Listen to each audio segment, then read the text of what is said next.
So chapter was biodiversity and conservation, chapter number 15। इसमें हम लोग NCERT highlighted points, assertion reason question जो based होते हैं वो देखेंगे, कहाँ से कैसे बनते हैं क्वेश्चन, और बाकी पूरे चैप्टर को हम लोग एनसीईआरटी से ही कवर करेंगे। जल्दी जल्दी देखते हैं कौन से इंपॉर्टेंट टॉपिक्स हैं या कौन से इंपॉर्टेंट लाइंस हैं, उनको हाईलाइट कर देंगे। आप लोग अपनी कॉपी में फैक्चुअल डाटा लिख सकते हैं। ओके, स्टार्ट करते हैं। If an alien from a distance galaxy were to visit our planet, अगर कोई एलियन हमारी गैलेक्सी का एलियन हमारी प्लानट में अंदर आता है तो वो देखेगा, the first thing that would amazed and baffle him, जो पहली चीज़ उसको अमेज करेगी वो क्या होगी, would most probably be the enormous diversity of life, वो यहाँ की जैव विविधता या डाइवर्सिटी होगी। दैट ही वुड इनकाउंटर, वो उसको देख के क्या होगा, आश्चर्यचकित हो जाएगा। Even for humans the rich variety for of living organism with which they share their planet never cases to atonist and fascinate us. The common man would find it hard to believe that there are no more than 20,000 species of ant, है ना। सबसे पहले factual data जो भी रहेगा आप लोग लिखते जाएंगे। 20,000 species of ant, 3 lakh species of beetles and 28,000 species of fishes and nearly 20,000 species of orchids.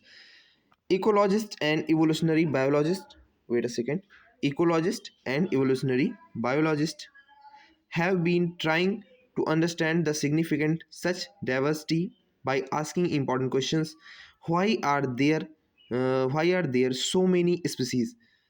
अगर कोई साइंटिस्ट या इकोलॉजिस्ट हमारी इस सिस्टम को देखता है तो वो पूछेगा, ये इतनी जैव विविधता क्यों है, इतने ज़्यादा स्पीसीज क्यों हैं। Did such great diversity exist through out the earth history, वो पूछेगा क्या ये इस तरह की डाइवर्सिटी पहले से प्रेजेंट थी अर्थ पे। How did the diversification comes about, कैसे ये डाइवर्सिटी आई। इन सब के क्वेश्चंस का आंसर हमें 15.1 बायोडाइवर्सिटी के कैप्शन में मिलेगा। ठीक है, पढ़ते हैं। जो ये साइड में आपके लिखा हुआ है ना, ये बेटा AIPMT में जो पहले क्वेश्चन पूछे जाते थे उनको रिमार्क किया गया है ना।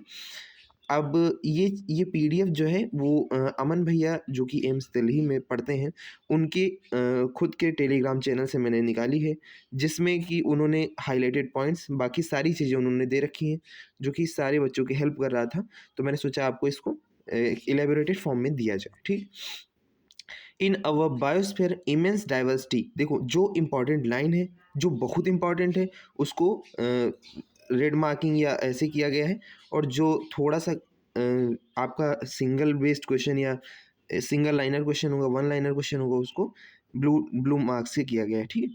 In our biosphere, immense diversity or heterogeneity exists not only at the species level but all the levels of biological organization, ranging from micromolecules within the cell of biomass, ठीक है, यानी कि माइक्रोमोलिक्यूल से लेके सेल ऑफ बायोमास तक ना, within the cell of biomass. अगली line जो है, इससे क्वेश्चन बना था 2025। बी केयरफुल, यहाँ पे आइए। Biodiversity is the term popularized by the socio biologist Edward Wilson. तो एडवर्ड विल्सन कौन थे? सोशियो बायोलॉजिस्ट थे। कौन थे? सोशियो बायोलॉजिस्ट, सोशियोलॉजिस्ट नहीं, सोशियो बायोलॉजिस्ट। ठीक है, इस बात का खासा ख्याल रखेंगे। Edward Wilson to describe the, देखिए, biodiversity is the term popularized by the socio biologist Edward Wilson to describe कौन कौन से टर्म उन्होंने डिस्क्राइब किया, ये देखते हैं। Combined diversity at all levels of biological organisation, the most important of them are, जब सबसे इंपॉर्टेंट चीज़ें थी उनमें से सबसे पहली कौन सी थी? Genetic diversity. अब भैया डाइवर्सिटी देखो, आप अपने घरों में देखिए, घर के अगल बगल जो खेत खलियान है वहाँ देखिए, अपने इर्द गिर्द देखिए, तो अजीब अजीब तरह के लोग, अजीब अजीब तरह के पशु, अजीब अजीब तरह के एनिमल्स या जो भी पेड़ पौधे हैं, सब क्या एक तरह के हैं? एक तरह के तो नहीं। तो उनमें क्या है? विविधता है, यानी कि देखने में अलग है, काम करने में अलग है, या अगला उनका सिस्टम अलग है, कुछ सोचने का तरीका अलग है, किसी का काम करने का तरीका अलग, या कुछ ऐसे हैं जिनका कोई दूसरा काम है, कुछ दूसरा काम है ना। तो उसमें क्या है? विविधता है ना। अगर हम लोग इसको टर्म के बारे में बात करें तो सबसे पहला टर्म है जेनेटिक डाइवर्सिटी। क्या है? जेनेटिक डाइवर्सिटी, जो कि होता है अगर किसी जेनेटिक, जैसे अगर मैं कहूँ स्पीसीज डाइवर्सिटी, तो किसी स्पीसीज में विविधता आ जाना स्पीसीज डाइवर्सिटी। अगर मैं आपसे इसी बात पे कह दूँ जेनेटिक डाइवर्सिटी, तो जेनेटिक में अगर जेनेटिक चेंजेस हो जाना उसको क्या बोलेंगे? Genetic diversity. A single species might show high diversity, एक सिंगल स्पीसीज क्या शो कर सकती है? माइट शो, ये PYQ है बेटा आपका, है ना?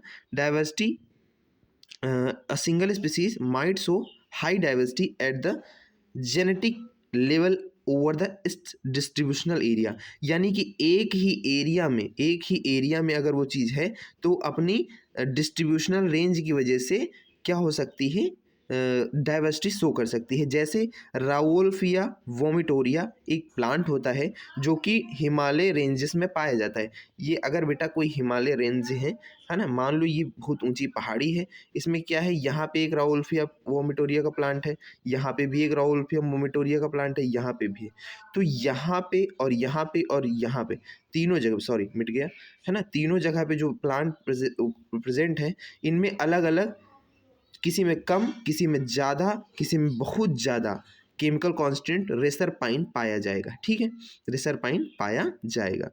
दैट द प्लांट प्रोड्यूस, वो प्लांट क्या करता है? रेसरपाइन को प्रोड्यूस करता है। तो किसी में कंसंट्रेशन कम हो सकती है एक्टिव केमिकल की, किसी में ज़्यादा हो सकती है। India has more then 50,000 genetically different strain. India के पास बेटा जैसे चावल की वैरायटी बहुत सारी होती है ना, कहेंगे कि ये बासमती चावल है, ये पार्वती चावल है, ये मोती है, ये श्री राम है, ये ऐसे ऐसे, है ना, सारे बताते हैं। तो इसका मतलब ही है कि यहाँ पे बहुत ज़्यादा स्ट्रेन है, डिफरेंट जेनेटिकली स्ट्रेन है, किसके? वो भी राइस के, जिसमें 50,000 से ज़्यादा हम लोगों को जेनेटिकली डिफरेंट स्ट्रेन राइस के मिलते हैं, और 1000 species and variety of mango पाई जाती हैं।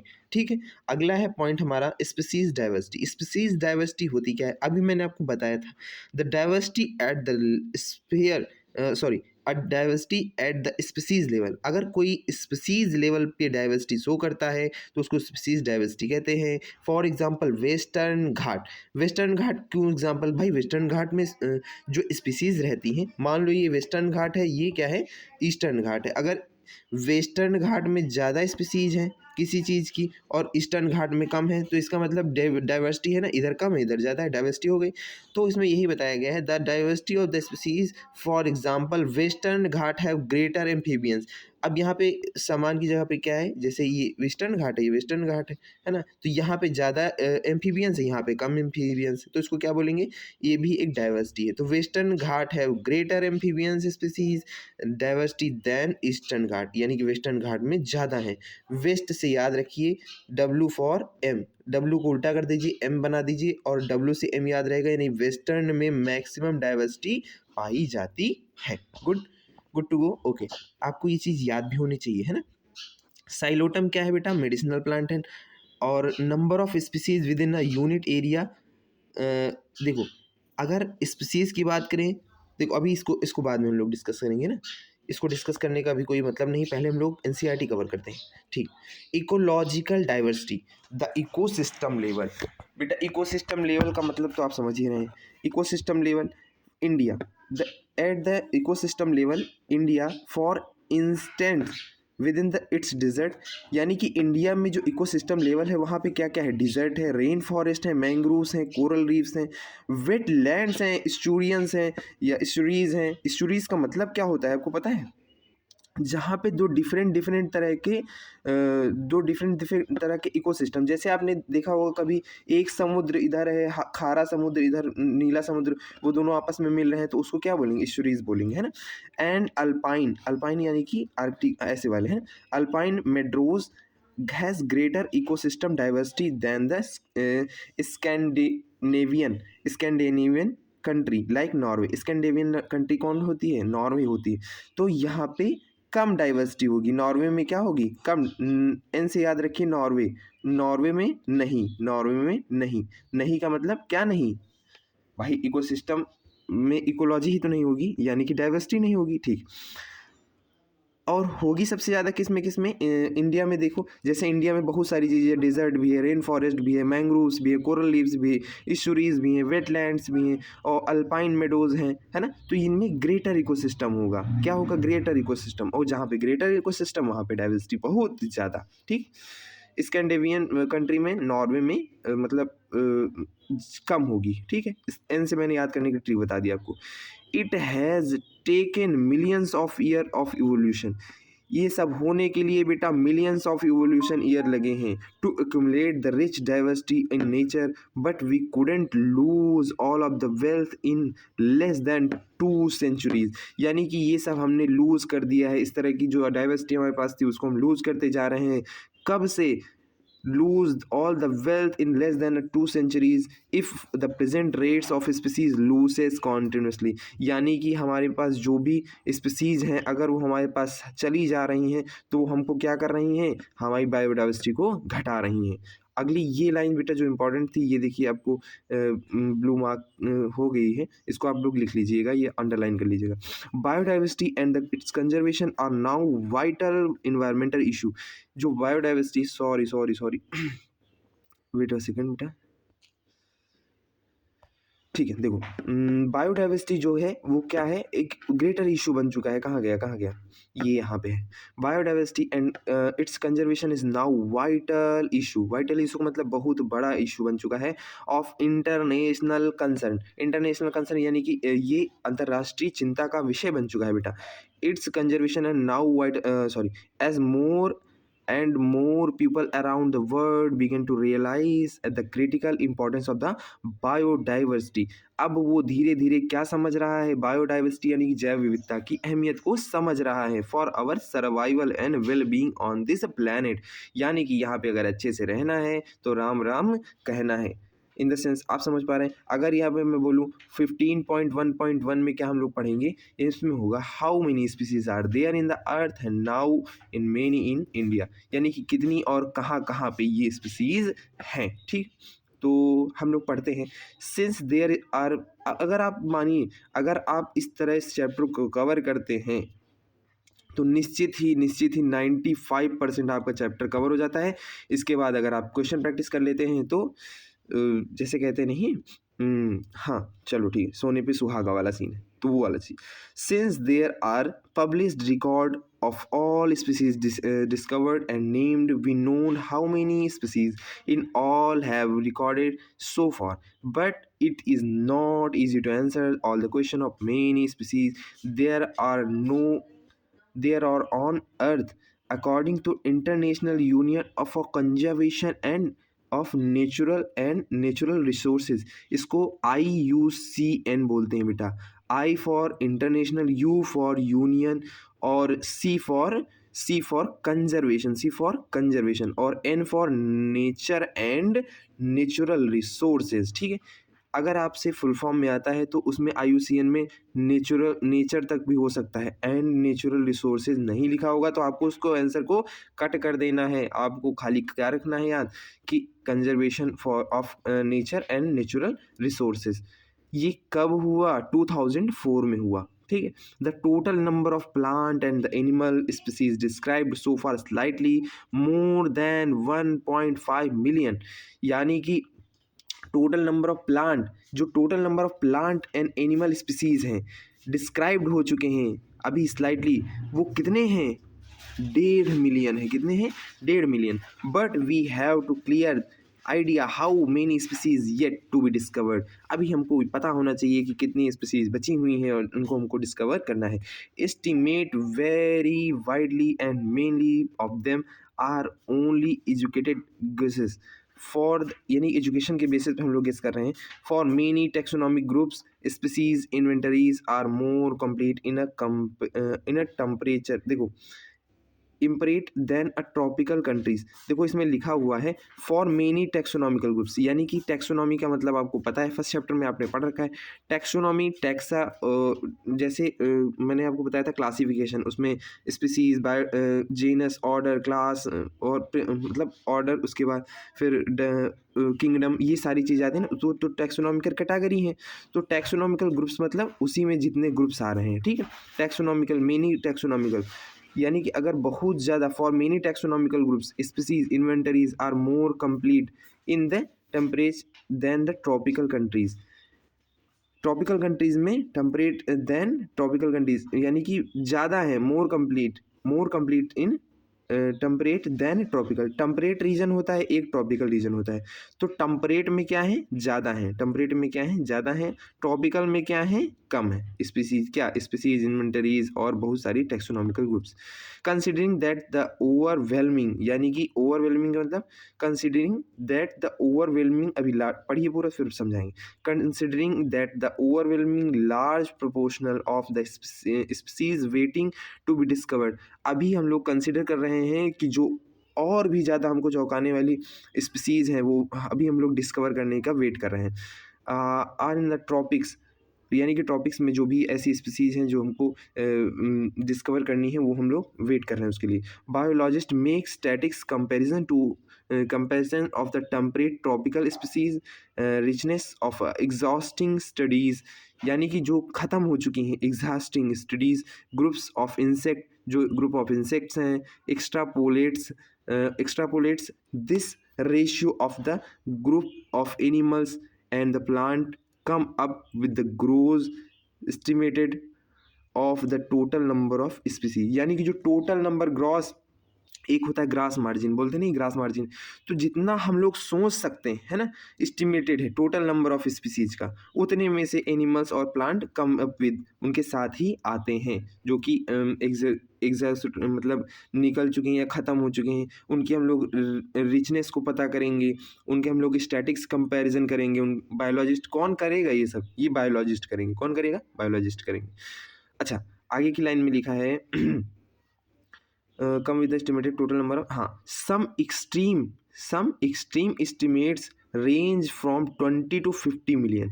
ये जो एस्टिमेटेड रेंज है वो कितनी है, 20 to 50 मिलियन है। But a more conservative and scientifically round estimated made by Robert मे ने, देखो अभी देखना आगे आगे चल के एक ये डिफिनेशन भी देते हैं ना। अभी हम लोग देख रहे हैं क्या क्या हुआ। एक्सट्रीम एस्टिमेटेड रेंज, जो हम लोग रेंज एस्टिमेट किए हैं वो कितनी है, 20 to 50 million. But a more conservative and scientifically round estimated by Robert में, यानी कि ये बायोलॉजिस्ट ने किया, लेकिन इस सबसे अच्छा कौन कर रहा था, रॉबर्ट में। उन्होंने कंजर्वेटिव और साइंटिफिकली सब कुछ बताया, एस्टिमेट किया। रॉबर्ट में नाम याद रखना बेटा, किसने मोर कंजर्वेटिव एंड साइंटिफिकली दिया, तो रॉबर्ट में ने दिया ना। ये PYQ है आपका, ठीक है बेटा। Place for the global species diversity at about 7 million. Robert में ने कितना दिया, रॉबर्ट R7 बाइक आपने सुनी होगी ना, R7 करके, तो R7 से क्या याद रखिएगा, रॉबर्ट में ने क्या दिया, 7 मिलियन स्पीसीज का डाटा दिया, जो कि एस्टिमेटेड डाटा था, ठीक है। चलिए अगले पेज पे चलते हैं बेटा। Let us look some interesting aspect about the earth biodiversity based on the current available species inventories, यानी कि जो अभी स्पीसीज हैं उनमें हम लोग कितनी क्या क्या हैं उनमें हम लोग डिस्कस करेंगे। तो more than 70% of all species recorded are animals, यानी कि 70% क्या हैं, एनिमल्स हैं। 70% आर यानी कि परसेंट PA फॉर एनिमल्स, ठीक है। While plant including alga, fungi, bryophytes, gametophytes and angiosperm comprises no more than 22%, यानी कि जितने भी प्लांट एल्गा ब्रायोफाइट टेरिडोफाइट ये सब कितने हैं, 22% है। कितने बेटा, 22%। तो पी से याद रखेंगे 22%। इसको आप फैक्चुअल डाटा याद करते चलते लिखते चलते कहीं कहीं साइड में लिख लीजिए, अगर आपके NCERT में स्पेस है तो यहाँ पे लिखते जाइए सारी चीज़ें। 22% of total amongst the animals, है ना। Total among animals insects are most species rich taxonomical group, यानी कि सबसे ज़्यादा कौन रिच है स्पीसीज में, इंसेक्ट्स, है ना। Making up more than 70% of the total, कितने हैं, 70% बेटा। जितना वहाँ पे एनिमल होता है उनमें सबसे ज़्यादा कौन है, 70% इंसेक्ट हैं। And the means 10 animals on the planet, यानी कि हर 10 में से 7 जो हैं इंसेक्ट हैं। क्या है बेटा? 7 इंसेक्ट हैं, यानी कि 10 अगर घर में आदमी है तो उसमें 7 लोग क्या हैं? 7 लोग क्या हैं? इंसेक्ट, कीड़े हैं, है ना? Again, how do we explain the enormous biodiversity of the insect? The number of fungi species that would more than the combined total of the species of fishes, amphibians, reptiles and mammals. यानी कि the number of fungi species in the world is more than, अगर fungi की species की बात करें तो सबसे ज़्यादा हैं, more than compare to total species of fishes, amphibians and reptiles and mammals. यानी कि सबको मिला दो फिर भी कौन ज़्यादा है? फंगाई, यानी एफ फॉर फाड़ू। फाड़ू आदमी कौन होता है? जो सबसे ज़्यादा होता है। तो फाड़ू आदमी कौन है? F for fungi. फंगाई किससे भी ज़्यादा है? Fungi fishes, amphibians, reptiles and mammal से ज़्यादा है। ठीक, अब ये हमारे पास ग्राफ है बेटा। ग्राफ आपको याद करना है, ट्रिक हो तो ट्रिक से याद कर लीजिए, किसी भी तरीके से ये ग्राफ आपको रटना है। इसी ग्राफ पे 5, 6, 7 क्वेश्चन तो निश्चित ही इसी 5, 6 साल में पूछे गए हैं। फैक्चुअल बेस, डाटा बेस इसी से बना देते हैं। ठीक है, आपको बोल देंगे कौन पहले आया, कौन ज़्यादा था, कौन कम था, है ना? हो सकेगा तो मैं इसकी ट्रिक अपलोड कर दूंगा जल्दी से जल्दी, है ना? देखो इतना याद करने के बाद ये देखो पी वाई क्यू भर भर के PYQ आए हैं यहाँ से सारे, एकदम जो लोग जानते हैं नीट एग्ज़ाम को, एकदम इसको बैठे हैं रट के। It should be noted that these estimated do not have any figures for the prokaryotes. Biologists are not sure about how many prokaryotic species there might be. The problem is that the conventional taxonomical method are not are not suitable for the identifying microbial species. यानी कि problem क्या है? Conventional taxonomical method हैं वो suitable नहीं है to identify microbial species. Microbial species को identify करने में सहायक नहीं है। Many species are simply not culturable under the laboratory condition. यानी कल्चर का मतलब बेटा खाना पीना देना, है ना? किसी बैक्टीरिया को खाना देना क्या कहलाता है? उसका कल्चर करना। कल्चर करने में क्या करते हैं हम? किसी भी बैक्टीरिया को ग्रोथ में हेल्प करते हैं।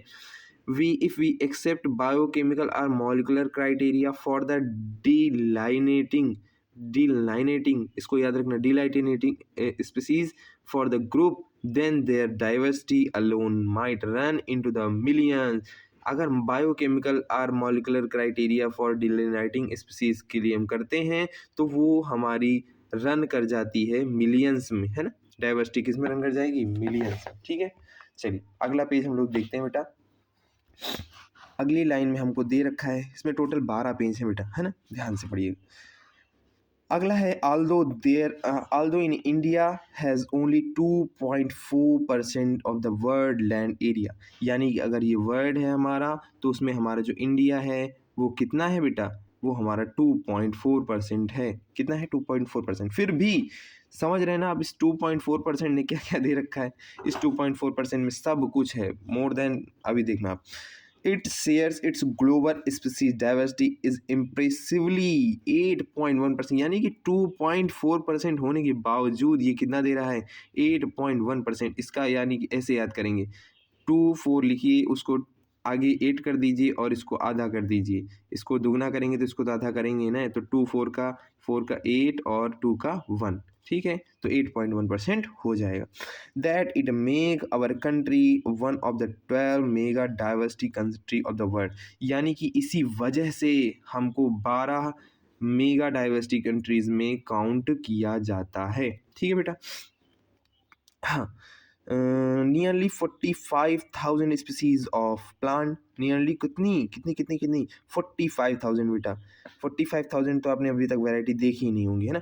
Nearly 45,000 species of plant and twice of animal. मतलब 45 का ट्वाइस कितना होता है? 90 होता है। तो 90,000 स्पीसीज, कितनी? 90,000, 90 के species of animal, twice of many animals have been recorded from the India.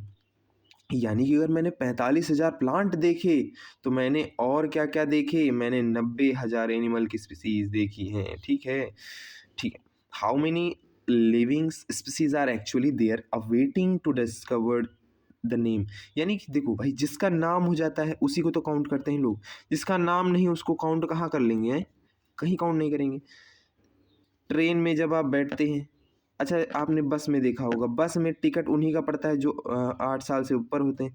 जब 8 साल से नीचे हैं तो काहे कोई आपको टिकट ले लेगा, काहे आपको नाम दे देगा कि आप बस में बैठे हैं, या भाई बैठे तो हैं ही बट आपकी काउंटिंग नहीं होगी। तो एक लेवल होता है, एक सर्टेन पैरामीटर्स होते हैं, जैसे आपका नाम मिल गया, आपकी काउंटिंग हो गई, है ना? जैसे आपको जब तक 18 के नहीं होते तब तक आपको वोट नहीं डालना मिलता है। क्या आप रहते नहीं दुनिया में? रहते हैं, है ना? देखिए आगे चलते हैं।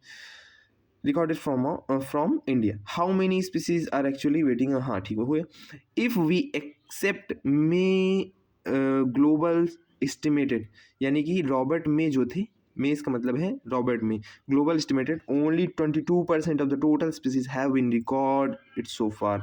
यानी कि अगर हम पूरे डाटा को भी काउंट कर लें तब भी हमारा कितना है, अगर हम पूरे डाटा को भी काउंट कर ले तो हमारा 22% of the total species recorded so far, अभी तक 22% रिकॉर्ड हो चुका है। Applying this proportional of India diversity figure, we estimated that there are probably more than 1 lakh plant species. अगर हम इस डाटा को मतलब estimated applying the proportional of India's diversity figure, अगर इस इंडिया की डाइवर्सिटी प्रोपोर्शनल पूरी वर्ल्ड की कर दें तो इस तरह हमको more than 1 lakh plant species मिल जाएंगी and more than 3 lakh of animals. क्योंकि मैंने बताया था इसका दुगना, तो इसका दुगना यहाँ पे तो 2 लाख होना चाहिए, बट भाई एनसीईआरटी है तो एनसीईआरटी को तो रटना पड़ेगा। तो more than 3 lakhs animal species yet to be discovered and describe. ठीक है, तो जो एनसीईआरटी माता में लिखा है उसको याद कर लो, तभी नीट एग्जाम में कुछ होना है, अदरवाइज अपना आराम से जो भी मन हो लगा के चले आना। ठीक है। Would we ever be able to complete the inventories of the biological wealth of our country? Consider the immense trained manpower taxonomist. अच्छा, trained power किसके पास है भाई? Taxonomist के पास है। And the time required to complete the job, the situation appears not hopeless when we realize that the large fraction of the species faces the threat to becoming extinct. यानी कि अगर भैया हम इनकी हेल्प नहीं करेंगे तो जो स्पीसीज कम होती जा रही हैं वो एक्सटिंक्ट हो जाएंगी, एक दिन ख़त्म ही हो जाएंगी। Even before we discover them, अगर हमने उनको खोजने से पहले ही खाना पीना नहीं दिया या उनको केयर नहीं की तो पहले ही ख़त्म हो जाएंगी। यानी कि आपका अगर नामकरण नहीं हुआ, आप पहले ही कहीं गुम हो गए तो आपका कभी नामकरण नहीं होगा। ठीक है। Nature's biologist library is burning even before we catalog the titles of the all book stocks there. Nature's biological library is burning. जो नेचर की बायोलॉजिकल, जैसे लाइब्रेरी आप जानते हैं, लाइब्रेरी जहाँ बुक शुक्र कहते हैं, तो अब भी बोला जा रहा है इस लाइन में एक जैसे बोलते नहीं कि हमको टोन मार रहे हैं, तो टोन कैसी है ये, नेचर बायोलॉजिकल लाइब्रेरी है वो बर्न कर रही है, यानी कि जल रही है। जबकि इवन बिफोर वी कैटलॉग, जबकि हमने कैटलॉग कर लिया है the title of all the book of stocks there, या जबकि हमने एक सारे के टाइटल रख दिए हैं, हर बुक का एक टाइटल हमने रख दिया है। ठीक है। अगला है आपकी हेडिंग पैटर्न ऑफ बायोडाइवर्सिटी 15.1.2। ठीक है। अच्छा, अगर हम तुमसे पूछें कि पैटर्न क्या क्या हो सकता है, कि भाई आपके घर में जैसे कमरे बने हुए, उस कमरों में आपने एक में भेड़ को बंद कर दिया, एक में गाय को, एक में बैल को, तो आपके घर का कोई तरीका होगा ना। ये तरीका कैसा होगा, ये भाई आपका कमरा हो गया, यहाँ पे आपने बकरी रख दी, यहाँ पे आपने शेर रख दिए, यहाँ पे आपने चीता रख दिया। तो ये एक तरीका है, जैसे आप इधर से रखते जा रहे हैं मतलब लेंथ वाइज या हाइट वाइज या वेट वाइज, तो ये ऐसा लॉन्गिट्यूडनल हो गया, यानी कि हॉरिजॉन्टल हो गया, तो इसी तरह लॉन्गिट्यूडनल भी हो जाएगा। ठीक है। तो एक तरीका है पैटर्न ऑफ बायोडाइवर्सिटी का जो कि फॉलो होता है बाय द नेचर। तो हम लोग बात करेंगे, अब हम लोग अर्थ के बारे में बात करें तो उसमें हम लोग लैटिट्यूड ग्रेडियंट की बात करेंगे। ठीक है। The diversity of the plant and animals is not uniform through out the world but so rather uneven distribution. यानी कि diversity of the plant and animal is not uniform, यानी कि जैसे कि आपका कोई शर्ट है बेटा, शर्ट में ऐसे ऐसे लाइनिंग है तो ये यूनिफॉर्म लाइनिंग है। अगर यही शर्ट है आपकी ऐसे लाइन ऐसे लाइन ऐसे लाइन है, तो आप कैसे लगेंगे तो अच्छी, बट ये नॉन यूनिफॉर्म है ना। The word but so a rather even a distribution for many groups of animals or plant there are interestingly pattern in this diversity the most, यानी कि इंटरेस्टिंग पैटर्न। मैंने आपको बताया ना, लगेंगे तो आप अच्छे ही ना, आप तो अच्छे हैं ही वैसे भी। तो आप चाहे इवन हो चाहे अनयूनिफॉर्म हो चाहे यूनिफॉर्म हो लगेंगे तो आप अच्छी। तो इसका मतलब है interesting pattern in the diversity, the most well known being the latitude gradient in a diversity. In general, species of diversity decrease as well move away from the equator toward the pole. भैया पोल ये होता है आपका, ये क्या है आपका पोल, और ये क्या है आपका इक्वेटर। तो इक्वेटर से आप पोल की तरफ चलेंगे तो आपको क्या होगा, देखो लिखा हुआ स्पीसीज डाइवर्सिटी क्या होगी, इक्वेटर से पोल की तरफ जाएंगे तो डिक्रीज हो जाएगी भैया। यहाँ से आप ये समझ के याद रखिए कि जैसे ही आप ऊपर चढ़ते हैं आपकी एनर्जी डिक्रीज हो जाती है, तो ऐसे याद रखिए इक्वेटर से आप पोल पे चढ़े तो क्या होगा, आपका स्पीसीज डाइवर्सिटी कम हो जाएगा। डाइवर्सिटी से मतलब एनर्जी लगा दीजिए, और एनर्जी का मतलब कम, ठीक है। और जैसे ही ऊपर से नीचे आएंगे तो आपका ये बढ़ जाएगा भाई, इनवर्सली प्रोपोर्शनैलिटी लगा के सॉल्व कर लो इसको, है ना। Within very few exceptions tropics भाई ट्रॉपिक्स में एक्सेप्शन है, latitudinal range of 23.5 degree north to 23.5 degree north to 23.5 degree south harbour more species than the temperate और पोल्स एरिया। ये एकदम रट लीजिए विद फ्यू एक्सेप्शन। भैया एक्सेप्शन का ऐसी तो खेला है, केमिस्ट्री में एक्सेप्शन नीला पीला मिला के हरा कर देते हैं, वही वाला सीन है ना। देखो एक्सेप्शन जब तक याद नहीं करेंगे तब तक नीट में कुछ होने वाला नहीं, क्योंकि एक्सेप्शन से ही आधे से ज़्यादा सवाल बनते हैं। सो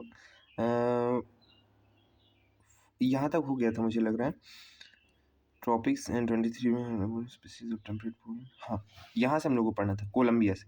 Colombia located near to the equators has nearly 1400 of species of birds. Colombia के पास जो कि इक्वेटर पे सिचुएटेड है, उसमें नियरली 1400 स्पीसीज किसकी हैं, बर्ड्स की हैं। वाइल द न्यूयॉर्क जो कि कितना है 41 degree from north has 105 species, यानी कि कोलंबिया में ज़्यादा स्पीसीज हैं और न्यूयॉर्क में क्या है, कम स्पीसीज हैं। न्यूयॉर्क एन फॉर आप याद रखेंगे, एन मतलब नहीं मतलब छोटा, छोटे से आप याद रखेंगे 105, और सी फॉर कॉन्ग्रेचुलेशन वाला सी, तो उसके पास कितनी विजेता कितने में हुआ 1400 स्पीसीज ऑफ बर्ड से, ठीक है। हाँ, has 105 species and Greenland's at 71 degree only 56 species, यानी कि जैसे जैसे डिग्री बढ़ता जा रहा है बेटा वैसे वैसे स्पीसीज घटती जा रही हैं, ठीक है। इंडिया हाउ मच, इंडिया के पास India with the how much its land area in a tropical in latitude has more than 1200 species, यानी कि कोलंबिया जो कि एकदम इक्वेटर पे है, नियर टू द इक्वेटर है, उसमें 1400 हैं, और हमारे भारत में कितनी हैं 1200 स्पीसीज ऑफ बर्ड्स हैं। A forest in a tropical region like equator has up to 10 times many species of vascular plant as a forest and equal area in a temperate region like the Midwest of USA, यानी कि forest in a tropical region like equator, मतलब जो equator पे forest होंगे उनमें 10 times ज़्यादा vascular plant होंगे as forest equal area in the temperate region के मुकाबले at the mid west of USA. इतना याद रखना आपको, मिड वेस्ट ऑफ यूएसए, है ना। The largely tropical Amazonian rain forest in South America has greater biodiversity on Earth. It is home to more than 40,000 species of plant. तो largely tropical rain forest कौन है, Amazonian, यानी कि Amazon के जो जंगल है अमेजोनियन रेन फॉरेस्ट है, वही क्या है सबसे ज़्यादा largely tropical forest rain forest. उसमें कितने ज़्यादा 40,000 स्पीसीज ऑफ प्लांट पाई जा रही है बेटा, देखा आपने। हमारे पास कितनी थी, सिर्फ हमारे पास अभी आपको दिखाता हूँ, उससे कंपेयर करके आपको दिखाएंगे कि अमेजोन और इंडिया में क्या क्या डिफरेंट है ना। 40,000 species of plant, 3,000 species of fishes and 1,300 of birds and 427, इसको ऐसे याद रखिए जैसे लोग बोलते हैं ना 24/7 का मतलब होता है बेटा कि 24 घंटे, है ना, 7 दिन। तो इसको उल्टा कर दीजिए आप 4 आगे कर दीजिए, 27 पीछे कर दीजिए, 24 इंटू 7 को 427 कर दीजिए, 427 of mammals and 427 of amphibians. तो एम्फीबियंस और मैमल हमेशा सेम होते हैं एमेजोनियन जंगल्स में। और 378 ऑफ रेप्टाइल्स। रेप्टाइल्स कैसे याद करते हैं, ऐसे वाले जो होते हैं रेंगते हैं उनको रेप्टाइल्स बोलते हैं। तो एक तरफ पहले 3 कर दीजिए, एक तरफ 7 कर दीजिए, एक तरफ 8 कर दीजिए, तो 378 ये क्या हो गया बेटा आपका रेप्टाइल हो गया। ठीक है तो 378 किस में होंगे बेटा, रेप्टाइल्स में होंगे। And more then the 1,25,000 have invertebrates, है ना। साइंटिस्ट ये डाटा बिल्कुल याद कर लीजिए, लिख लीजिए कॉपी में कहीं ना कहीं, जिससे कि आपको ये एकदम एक्चुअल डाटा याद हो जाए। इसी से मेनली PYQ बनते हैं बेटा। Scientist estimated that there these rain forest there might be at least 2 million insect. कितने बेटा, 2 million insect species waiting to be discovered and the name. यानी कि यहाँ पे इस फॉरेस्ट में 2 मिलियन से ज़्यादा ऐसी स्पीसीज हैं जो भी डिस्कवर नहीं की गई हैं इंसेक्ट की, उनको डिस्कवर करना बाकी है। अच्छा, what is so special about tropics that might account for the their greater biological diversity.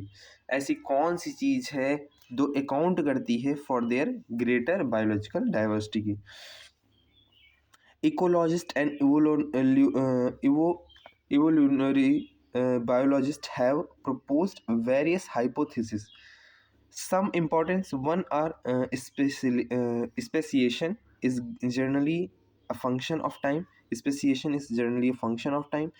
देखो जो कुछ बायोलॉजिस्ट, कुछ इकोलॉजिस्ट, कुछ इवोल्यूशनरी बायोलॉजिस्ट थे, उन्होंने वेरियस हाइपोथेसिस प्रपोज की, जिसमें से कुछ इंपॉर्टेंट थी, जैसे स्पेसिएशन वाली, जो कि फंक्शन टू टाइम है। Unlike the temperate reason subjected frequently glaciation in a past and tropic latitude have remained relativity undisturbed for the millions of years. देखो सॉरी फॉर इनकन्वीनियंस, थोड़ा सा छाला पड़ा हुआ है इसलिए निकल नहीं रहा सही से वर्ड। तो undisturbed for millions of years and thus had a long. देखो इसका मतलब है जो इतना अभी हम लोगों ने पढ़ा, स्पीसीज और फंक्शन। स्पीसीज यानी कि अगर मैं एक्स में स्पीसीज और टाइम वाई में रखूं, यानी टाइम को एक्स में और स्पीसीज को वाई में रखूं, तो मेरा जो ग्राफ होगा वो स्पेसिएशन का ग्राफ होगा। और वो हाइपोथेसिस किसके द्वारा दी गई होगी, इकोलॉजिस्ट और इवोल्यूशनरी बायोलॉजिस्ट के द्वारा, जो कि हमको अनलाइक टेम्परेट रीजन में भी पता चलेगा कैसे क्या ग्लेशिएशन हुआ पास्ट में, किसकी वजह से tropic latitude remain relatively undisturbed, यानी कि ट्रॉपिक में क्यों अनडिस्टर्ब्ड था, यानी कि जो पहले था वही बाद में था मिलियंस ऑफ ईयर्स में। दैट हैड अ लॉन्ग, देखो that had a long evolutionary time for the species diversification, यानी कि मिलियंस ऑफ ईयर्स काफ़ी लंबा समय है किसी भी स्पीसीज डाइवर्सिफिकेशन के लिए। सबसे उसके बाद स्पीसीज के बाद है दूसरा, tropic environments unlike temperate one are less seasonal relatively more constant, यानी कि ये लेस सीजनल होते हैं और मोर कांस्टेंट होते हैं, relative more constant and predictable. तो टेम्परेट में जो भी इन्वायरमेंट होते हैं अनलाइक टेम्परेट में, तो वो लेस सीजनल होते हैं, यानी कि वहाँ पे सीजन कम होते हैं और कांस्टेंट ज़्यादा होते हैं और उनको हम प्रेडिक्ट भी कर सकते हैं। सच कांस्टेंट इन्वायरमेंट प्रमोट नीश स्पेशलाइजेशन, यानी कि एक सिंगल स्पीसीज की स्पेशलाइजेशन को वो प्रेफर करते हैं, and lead to the greater species diversity and there is more solar energy available in the tropics which contributed into the higher productivity. This is a turn might contributed indirectly to greater diversity, है ना। देखो there is a solar system, solar energy available on tropics। tropics में क्या होता है, solar energy available रहती है ना, विच कंट्रीब्यूट करती है, जो कि कंट्रीब्यूट किस में करती है, हायर प्रोडक्टिविटी। भाई जैसे जहाँ पे ज़्यादा सोलर एनर्जी वहाँ पे हायर प्रोडक्टिविटी, जहाँ पे लेस सोलर एनर्जी, भाई जहाँ पे सूर्य का प्रकाश कम पड़ता है वहाँ पे पेड़ पौधे कम उगते हैं, तो वहाँ पे प्रोडक्टिविटी कम रहती है ना। Which contribute the higher productivity in turn to might contribute indirectly to the greater diversity. ये कहीं ना कहीं हमको डाइवर्सिटी की तरफ हमें कंट्रीब्यूट करती है। ठीक, तो उसके बाद हम लोग स्पीसीज एरिया रिलेशनशिप पढ़ेंगे। स्पीसीज एरिया रिलेशनशिप में हम पढ़ेंगे कि during his pioneering and extensive exploration in the wilderness of South America jungles, a great German naturalist and geographer Alexander von Humboldt. ये नाम बहुत इंपॉर्टेंट है, अलेक्जेंडर वॉन हम्बोल्ड। इन्होंने ही स्पीसीज एरिया रिलेशनशिप दिया, जो कि एक जर्मन नेचुरलिस्ट एंड जियोग्राफर थे, है ना। उन्होंने क्या ऑब्जर्व किया, within a region of species richness increased with the increasing the exploring area. जैसे जैसे हम एरिया बढ़ाते जाएंगे वैसे वैसे हमें स्पीसीज रिचनेस भी मिलती जाती है, but only up to a limit, लेकिन एक लिमिट तक ही, है ना। ये किसका कहना क्या था, अलेक्जेंडर वॉन हम्बोल्ड ने ये सब कहा था, ठीक है। अगर ये ऐसा स्टेटमेंट आएगा तो ये किसने स्टेटमेंट दिया था, अलेक्जेंडर वॉन हम्बोल्ट ने दिया था। Within a region of species और richness increased within the increasing explored area but only up to a limit. Fact क्या है, fact the relation between species richness and area are wide variety of angiosperm plant birds and bats fresh water fishes turn out up to be rectangular hyperbola. Rectangular hyperbola क्या होता है बेटा, ऐसा structure, है ना, hyperbola, rectangular hyperbola. On logarithmic scale the relationship is a straight line, यानी कि इसी को हम अगर लॉगरिथमिक स्केल में रखते हैं तो ये हमें क्या मिल जाता है, एक स्ट्रेट लाइन। एक ऐसा लाइन मिल जाता है, स्ट्रेट लाइन। तो इसको देखिए, ये जैसे जैसे एरिया बढ़ाते जा रहे हैं वैसे वैसे स्पीशीज रिचनेस भी बढ़ती जा रही है। लेकिन अगर इसको लॉग फॉर्म में लिखेंगे तो, अगर आप लोग जानते होंगे लॉग फॉर्म में कन्वर्ट करना, सी ए स्क्वायर को कैसे कर देंगे, log C plus log Z log A, इसको ऐसे कन्वर्ट करते हैं। इसी को हम लोग y बराबर एम एक्स प्लस सी में रखते हैं तो हमें ये स्ट्रेट लाइन का फॉर्मेशन प्राप्त हो जाता है, जिसमें जो जेड है वो क्या बताता है, जो जेड है वो बताता है स्लोप ऑफ लाइन, यानी कि रिग्रेशन पॉइंट बताता है। क्या बताता है, रिग्रेशन। और एस क्या बताता है, स्पीसीज रिचनेस बताता है, ए बताता है एरिया, और जो जेड है वो कोफिशिएंट है ना, किसका, स्लोप, जो कि रिग्रेशन कोफिशिएंट बोला जाता है। और सी क्या है, वाई इंटरसेप्ट होता है। वाई इंटरसेप्ट यानी कि कहाँ पे उसको एक्स लाइन को कट किया गया है, वाई लाइन को कट किया गया है। Ecologist have discovered that the value of Z, यानी कि जो कोफिशिएंट, रिग्रेशन कोफिशिएंट जो कि स्लोप बता रहा था, उसकी वैल्यू हर एक जगह के लिए इकोलॉजिस्ट ने डिफाइन कर ली है।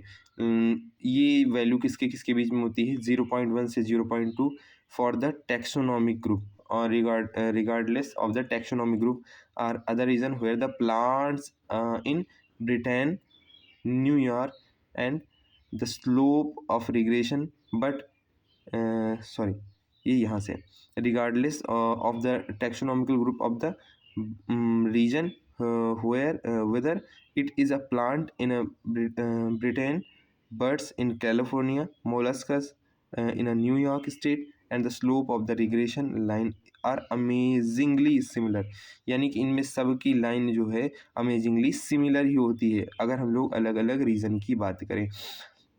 जेड की वैल्यू 1.2 से 1.1 से 1.1 से 0.2 किसके लिए होती है, ये आपको पता होना चाहिए कि birds of California, molluscs of न्यूयॉर्क और ब्रिटेन की बर्ड्स के लिए, है ना, birds in Britain, birds in California. आगे देखेंगे कि जो slope of regression line is amazingly similar, but if you analyse the species area relationship among the very large area like entire continent, यानी कि पूरे कॉन्टिनेंट के लिए, पूरे कॉन्टिनेंट के लिए अब अगर आप देखेंगे तो ये वेरी कर सकती है। Find the slope entirely content, you will find the slope of the line to be much steeper. अगर किसी की लाइन स्टीपर है, यानी कि Z value of the range is 0.6 to 1.2, अगर स्टीपर है तो इसकी वैल्यू कितनी होगी, 0.6 से 1.2 होगी। फॉर एग्जांपल फ्रूगिवोरस, फ्रूगिवोरस फ्रूट ईटिंग एक बर्ड होती है, उसके लिए ये चीज़ का हमने जेड यानी कि रिग्रेशन कोफिशिएंट की वैल्यू निकाली है। Birds and the mammals in a tropic forest, ये एक बर्ड है जो कि फ्रूट ईटिंग बर्ड है, उसके लिए हमने निकाली थी फॉर डिफरेंट कॉन्टिनेंट के लिए, तो हमें ये वैल्यू निकल के आई है। ठीक है, इस बर्ड का नाम और इसका जेड की वैल्यू और ये डिफरेंट कॉन्टिनेंट में है या सेम कॉन्टिनेंट में, ये इंपॉर्टेंट है। The slope is found to be 1.15, that is steeper slope means the in means आपको कॉन्टेक्स्ट में लिखना है क्या है, ठीक है, ठीक है। The importance of species diversity to the ecosystem. So यहाँ पे हम लोग importance of species diversity to the ecosystem पढ़ेंगे। ये उतना इम्पोर्टेंट नहीं है, बट कुछ क्वेश्चन पूछे जाते हैं। मैं जल्दी जल्दी पढ़ दे रहा हूँ क्योंकि फिर वीडियो की लेंथ लंबी हो जाएगी। Does the number of species in a community really matters to the functioning of the ecosystem? This is a question for the question for which ecologists have not been able to give the definite answer for many decades. ये चीज़ आपको याद रखनी है। For many decades, ecologists believe that the communities with the more species generally tend to be more stable than those which is where the less species have, है ना। यानी कि जहाँ पे ज़्यादा स्पीसीज़ हैं वहाँ पे स्टेबिलिटी ज़्यादा है, वहाँ पे कम्युनिटी ज़्यादा है तो वहाँ पे स्टेबिलिटी ज़्यादा है, और जहाँ पे लेस स्पीसीज़ हैं वहाँ पे स्टेबलाइजेशन कम है। What exactly is stability for the biological diversity, for the biological community? Stable community, stable अब होता क्या है, स्टेबल अनस्टेबल वो देखेंगे। A stable community should not show too much variation, यानी कि वेरिएशन ज़्यादा नहीं होता है in a productivity from the year to year. यानी कि कोई अगर एक खेत है, अगर उसमें मतलब अगर स्टेबल है तो वो 5 कुंटल दे रहा है तो 5 ही कुंटल देगा। ईयर टू ईयर उसका प्रोडक्टिविटी वेरी नहीं करेगा क्योंकि वो उसकी स्टेबल है, यानी कि उसकी वेराइटी स्टेबल है। It must be either resistant to resist island occasional disturbance, यानी कि वो रेजिस्टेंट हो चुका है। यानी कि अगर आप कभी देखा होगा आपने कोई दवा आपको फ़ायदा नहीं करती, इसका मतलब ये है कि वो बैक्टीरिया आपके प्रति रेजिस्टेंट हो गया, उस दवा के प्रति रेजिस्टेंट हो गया जो दवा आप हमेशा खाते थे। तो अब आप क्या करेंगे, थोड़ी सी हायर डोज की दवा लेंगे, ठीक है। Either resistant or resilient to the occasional disturbance, natural or man made, and it must also the resistant to the invasion by the alien species, यानी कि जो एलियन स्पीसीज आती थी उनसे ये अफेक्ट नहीं होता है। We don't know how these attribute are link to the species richness in a community. हम नहीं जानते हैं कि ये सब कैसे लिंक है स्पीसीज रिचनेस के लिए, है ना, in community. But Darwin David Tilman जो थे long term but David Tilman long term ecosystem experiment using outdoor plots, यानी कि उन्होंने कुछ ऐसा एक्सपेरिमेंट किया जिससे उन्होंने इनके बीच में रिलेशन स्टेब्लिश किया। Provided some tentative answers, Tilman found that the plots were with more David Tilman long term ecosystem experiment using outdoor plots providing some tentative answer, यानी कि उन्होंने इस तरह कुछ एक्सपेरिमेंट किया प्लाट्स पे, आउटडोर प्लाट्स पे, और उन्होंने ये बताया कि ये कैसे रिलेटेड है ना।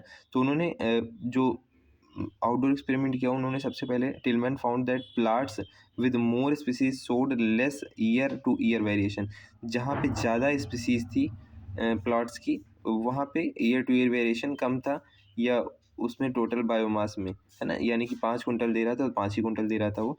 ही also shows that the his experiment increase diversity contribute in higher productivity, अगर जैसे हम डाइवर्सिटी बढ़ाएंगे तो हमें क्या मिलेगा, हायर प्रोडक्टिविटी भी मिलती है। Although we may not understand completely how species richness contribute to the well-being of ecosystem, we know enough to realize that the rich biodiversity is not essential for the ecosystem health but imperative for the very survival of the human race on the planet. At time when we are losing species at alarming pace, alarming pace यानी कि जहाँ पे हमारी species extinct हो रही, one might ask time when we are losing alarming pace, one might ask does it really matters to us if we few species become extinct, अगर कुछ species ख़त्म भी हो जाती हैं तो क्या वो हमको मतलब रियली मैटर करता है। Would western Ghat ecosystem be less functional if one of the tree frog species is lost, यानी कि अगर कोई ट्री फ्रॉग स्पीसीज लॉस हो जाती है तो क्या हमारे पास जो वेस्टर्न घाट के इकोसिस्टम है उनमें कोई प्रॉब्लम होती है, लेस फंक्शनल हो जाते हैं। How is our quality life affected, यानी कि हमारी लाइफ कैसे अफेक्ट हुई, ये पूछ रही है, ये मतलब ये लाइन पूछ रही है ऐसी कि हमको आंसर देना है इसको, जो पढ़ा है अभी तक हमने। Instead of 20,000 we have 15,000 species of ant on earth. क्या हो अगर 25,000 की जगह 20 यानी कि 20,000 की जगह 15,000 स्पीसीज ऑफ आंट रह जाएं। There are no direct answer, यानी कि इसके डायरेक्ट आंसर तो नहीं है, but naive questioning, but we can develop a proper perspective through analogy, यानी कि हम एक एनालॉजी क्रिएट कर सकते हैं। जैसे रिवर पॉपेट हाइपोथेसिस, उसमें ये बताया गया कि जैसे एक जहाज होता है एरोप्लेन, है ना, इस एरोप्लेन में जैसे बोल्ट लगे होते हैं, यहाँ पे जैसे बोल्ट लगे हैं, अगर उनको हम धीरे धीरे निकालते जाएंगे तो एक समय ऐसा आएगा कि एरोप्लेन क्रैश कर जाएगा। In an aeroplane ecosystem, ecosystem क्या है, एरोप्लेन, है ना, मतलब उसको एज्यूम किया है कि जो प्लेन है उसको हम इकोसिस्टम मान रहे हैं ना। All parts are join together using 1,000 of rivet, rivet मतलब बोल्ट, रिवेट का मतलब बोल्ट, और उन बोल्ट को क्या बताया, species. In every passenger travelling it's starting popping or rivet to take, यानी कि जो पैसेंजर्स में ट्रेवल कर रहा है, यानी आज जैसे हम लोग हैं, हम लोग ट्रेवल कर रहे हैं, हम लोग क्या करें, स्पीसीज को धीरे धीरे गायब करते जाएं। If every passenger travelling in start popping a Revit, popping चुरा ले एट टेक होम्स, एंड घर पे रखने लगे स्पीसीज टू बिकम एक्सटिंक्ट, यानी धीरे धीरे स्पीसीज खत्म होने लगी। It may not affect flights safety, ये धीरे धीरे मतलब ये अफेक्ट तो नहीं करेगा सेफ्टी को, but proper functioning of the ecosystem initially, यानी कि इनिशियल में कोई प्रॉब्लम नहीं होगी, but as more the rivets are remove, जैसे जैसे बोल्ट हटते जाएंगे plane become dangerous and weak over the period of time, धीरे धीरे प्लेन क्या होता जाएगा, कमजोर होता जाएगा। Furthermore which rivets are removed में आल्सो भी क्रिटिकल, अगर मतलब आगे चल के फिर रिवेट निकालना भी मुश्किल हो जाएगा। Loss of rivet and wings की स्पीसीज, यानी कि एक ऐसी स्पीसीज, एक लास्ट में ऐसा बोल्ट बचेगा जिसको निकालने पर सब कुछ खत्म हो जाएगा। Loss of rivets on the wings की species that drive major ecosystem, वो ही क्या कर रहा था, मेजरली उस प्लेन को चला रहा था, is obviously a more serious threat for the flight, अगर वो निकल जाएगा तो बिल्कुल बहुत ज़्यादा खतरनाक कंडीशन हो जाएगी। Then the loss of few rivets, उसकी अपेक्षा कुछ रिवेट निकाल देना। ऑन द सीट, अगर हम लोग सीट या विंडो की रिवेट निकाल देते तो वो तो प्रॉब्लम नहीं करेगी, अगर हमने की विंडो की रिवेट की का मतलब जो बहुत इंपॉर्टेंट है वो बोल्ट हमने निकाल दिया तो बहुत ज़्यादा प्रॉब्लम आ जाएगी। अगला पॉइंट है लॉस ऑफ बायोडाइवर्सिटी, उसको हम अगले पार्ट में पढ़ेंगे। फॉर दिस कंप्लीट लेक्चर अभी हमने उन्हें पार्ट 1 है, इसका पार्ट 2 आएगा, और इस पार्ट 1 में जितना मैंने बता रखा है वो सारा का सारा अंडरलाइन करके एक जैसे आपको नहीं याद हो रही हैं डाटाबेस चीज़ें तो आप लोग बार बार उसको लिखते रहिएगा, है ना, बाकी धीरे धीरे आपको याद हो जाएगा। इसकी मैं शॉर्ट ट्रिक अपलोड कर दूंगा जल्दी ही। So thank you for watching this. Please आप अपने नोट्स प्रॉपर बना के रखिएगा और एनसीईआरटी को हाईलाइट करते रहिएगा। Thank you so much.